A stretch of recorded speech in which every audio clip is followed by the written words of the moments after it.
Fala pessoal, beleza? Estavam ansiosos para o nosso encontro? Pois é, eu estava muito ansioso, mas a gente está de volta. Até porque hoje a gente vai falar sobre paciência, né? Então eu tenho que me cuidar porque ultimamente eu ando muito impaciente. Por falar nisso, esses dias eu plantei uma semente no fundo de casa com a minha filha e todos os dias eu ia lá regar essa semente com ela para ver se já tinha nascido alguma coisa. Mas depois de uma semana não tinha nascido nada. Foi aí que eu percebi que plantar é um exercício de paciência, mas eu não desisti não, continuei molhando todo dia e no final de um tempo ali, acho que umas 3 semanas, a gente começou a ter um lindo pé de tomate.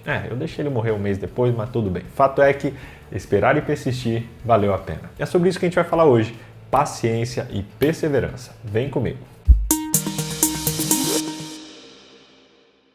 Depois de explicar para os ricos a condição deles, Tiago volta a atenção para os seus irmãos que provavelmente eram vítimas dos ricos. Usando ilustrações que vão da agricultura até a história de Jó, Tiago lembra a importância da paciência e também da perseverança. A paciência, ela motivada pela real esperança, ela é o que leva os lavradores a plantar e com isso alimentar suas famílias e a nossa família também. Da mesma maneira, a paciência ela deve ser motivada pela esperança que a gente tem em Cristo Jesus, por exemplo, de que toda a nossa dor um dia vai acabar. Eu acho que esse é o evento mais esperado, sabe? A gente precisa ter muita esperança e muita paciência para poder esperar a volta de Jesus. O cristão, ele usa os olhos da fé para poder enxergar o futuro mesmo sem conhecer. Ele tem segurança nos planos de Deus, sabendo que eles vão se cumprir. Quando a gente passa por problemas, a gente não consegue ver o futuro e nem mesmo o presente com clareza, mas a gente pode confiar naquele que é o único que conhece o futuro.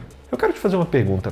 Por que você acha que a paciência é uma qualidade tão essencial para um cristão? Escreva a resposta aqui embaixo que eu quero entender e quero ajudar outras pessoas também a entender melhor isso. Compartilhe inclusive uma situação em que você precisou ter paciência recentemente. Escreve aqui embaixo. O que você aprendeu com isso? Vamos trocar uma ideia nos comentários? Deu para estudar bastante. Assim como Tiago, Paulo também nos encoraja a nos revestirmos de paciência. E ele apresenta a paciência como parte fundamental do Espírito Santo na nossa vida. Além da necessidade normal, existem certas circunstâncias que exigem uma paciência excepcional. Quero compartilhar com você agora 3 situações em que nós mais precisamos desenvolver a paciência. A primeira delas é quando as circunstâncias estão fora do nosso controle. Tiago usa o exemplo de um lavrador que aguarda com paciência o precioso fruto da terra até receber as primeiras e as últimas chuvas. Sem dúvida, gente, há poucas coisas que um agricultor pode controlar em relação ao cultivo do solo e das plantas. Ele tem a tarefa de arar o solo, de plantar, mas depois disso, ele precisa esperar. O fazendeiro, ele não pode germinar a semente à força. Não. Ele não pode também fazer chover. Não. A única coisa que ele pode fazer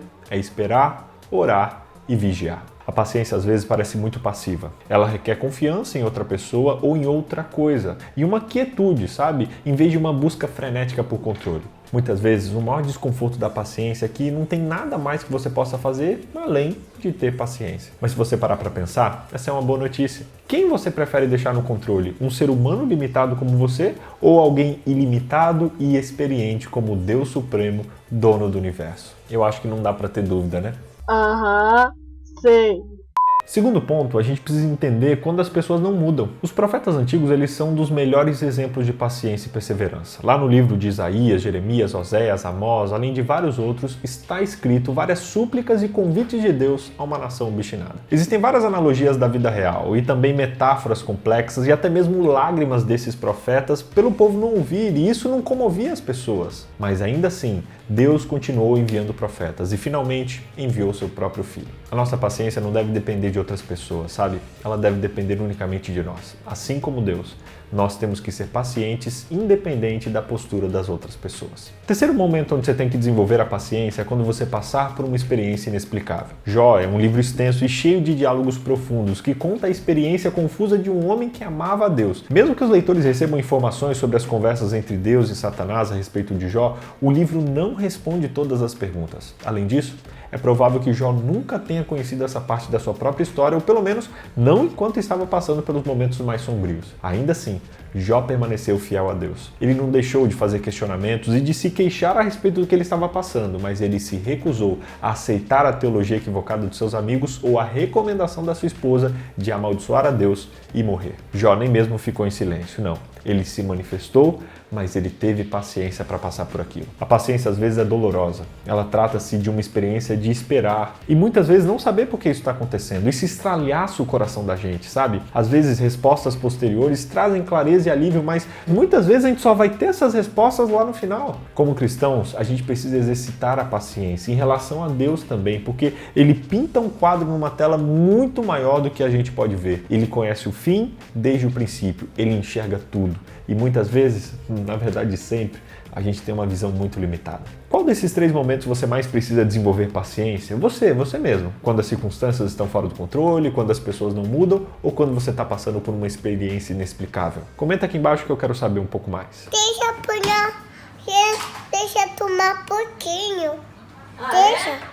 Embora a paciência seja essencial, a impaciência pode trazer consequências incalculáveis. E Tiago também fala sobre isso. Um dos maiores pecados do povo de Israel, especialmente quando viajou pelo deserto ali por 40 anos, foi a reclamação. Muitas vezes essa reclamação estava enraizada na própria impaciência. Eles reclamavam da falta de água, em vez de pedir água para Deus. Eles idolatravam as refeições que tinham no Egito, alegavam que Deus queria matá-lo de fome, embora eles tivessem comida suficiente. Eles chegaram ao ponto de, quando Moisés se ausentou por mais tempo que eles esperavam, eles não conseguiram esperar, não conseguiram ter paciência, fizeram um bezerro de ouro e adoraram aquele negócio. Palavras têm poder. Quando a gente fala palavras negativas, de reclamação, a gente fortalece essa crença no nosso coração, fazendo com que o resultado seja negativo também. As palavras revelam o estado do nosso coração. Quando a gente fala palavras de impaciência, isso evidencia um coração impaciente e sem confiança. Quando a gente usa palavras de queixa, de reclamação, isso mostra que a gente não está confiando no nosso Pai amoroso. A gente está duvidando de Deus. E duvidar é pecado. O hábito de reclamar apenas alimenta a frustração e amplia o problema. Em sua carta aos Filipenses, Paulo exorta: façam tudo sem murmurações, nem discussões, para que sejam irrepreensíveis e puros. Quando os filhos de Deus se abstêm de reclamar e de brigar, há uma diferença visível e sobrenatural neles. A luz deles brilha no mundo e eles glorificam ao Senhor. Hoje em dia é complicado porque a gente parece que reclamar é algo normal. Por que será que reclamar é algo tão aceitável na maioria dos círculos sociais? Responde aí, como a gente pode mudar isso na nossa vida e reclamar menos? Escreve nos comentários. Ok. Na próxima vez que você for tentado a falar palavras negativas no meio dos problemas, lembre-se de Paulo e Silas quando estavam presos, cantando louvores a Deus. No meio das situações negativas, fale palavras positivas. Isso vai tornar a sua vida muito mais leve. Eu te garanto. Eu acho que todo mundo já está aí se preparando para tirar férias. Jesus é o nosso maior exemplo de paciência. Mesmo tendo discípulos que mais atrapalhavam do que ajudavam, ele nunca os tratou com impaciência. Mesmo sendo um ser perfeito em meio a tantas pessoas e situações imperfeitas, ele não repreendeu ferozmente, nem rebaixou ou desistiu daquelas pessoas. Não, ele respondeu de maneira paciente. Ele acalmou seus medos e viu o fruto de suas vidas quando eles nem mesmo poderiam ver. Esse Jesus dos Evangelhos é o mesmo Jesus que vive hoje. Ele estende a mesma bondade, a mesma longanimidade a todos os seus filhos. Ele encoraja o perdão generoso e a tolerância com as outras pessoas porque ele mesmo faz isso. Ele suportou tudo isso sem se retirar da situação e sem reclamar, porque ele sabia o que estava por vir. O nosso Jesus é demais. Ele é o nosso maior exemplo de paciência e de perseverança. Ufa, consegui, Glória!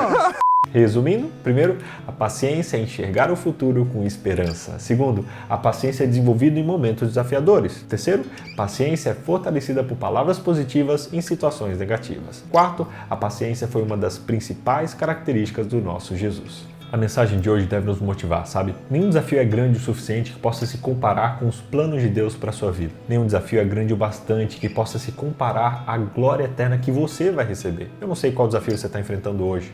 Eu não sei o que está testando a sua paciência, sabe? Para mim pode até ser fácil dizer para você ter paciência porque eu não sei o tamanho do seu desafio, mas eu te convido a hoje confiar no poder de Deus e se entregar nas mãos dele e entregar os seus desafios nas mãos desse Deus que conhece tudo, que sabe muito melhor do que você como responder e como resolver esses problemas. Eu posso orar pelos seus desafios? Feche seus olhos e ore comigo. Querido Deus, transforme a vida dessa pessoa, fortaleça diante do desafio que ela está passando e ajude a ter paciência e perseverança. Fortaleça o seu coração e mostre para ela que o Senhor está ao lado dela mesmo que ela não esteja enxergando e ajude-nos a passar pelos problemas de maneira leve e feliz. É esse o pedido do meu coração, em nome de Jesus. Amém. Que Deus te ajude a ser mais paciente na sua vida e nessa próxima semana. Eu quero inclusive deixar um desafio para você, sabe? Viva a paciência ao longo dessa semana. Pense agora numa situação que te tira do sério. Quando ela acontecer nessa semana, respire fundo, conte até 3 ou faça isso 3 vezes e busque resolver sem se estressar. Será que você consegue? Escreva nos comentários se você aceita esse desafio e depois volta aqui para me contar como foi. Ah, e não esquece de seguir o nosso Instagram também, hein? @NTPlayOficial. Eu vou postar alguns materiais extras lá que vão te ajudar a ser mais paciente. Segue a gente lá, @NTPlayOficial. Paulo encoraja o povo de Deus a se revertir de paciência. Ele apresenta a paciência como parte fundamental... Revestir. Ah, tá. Foi mal. Além de... Ela reguer. A nossa paciência, ela não deve... Quando o Senhor espera essas palavras... Ele suportou sem retirada da... Ele suportou as...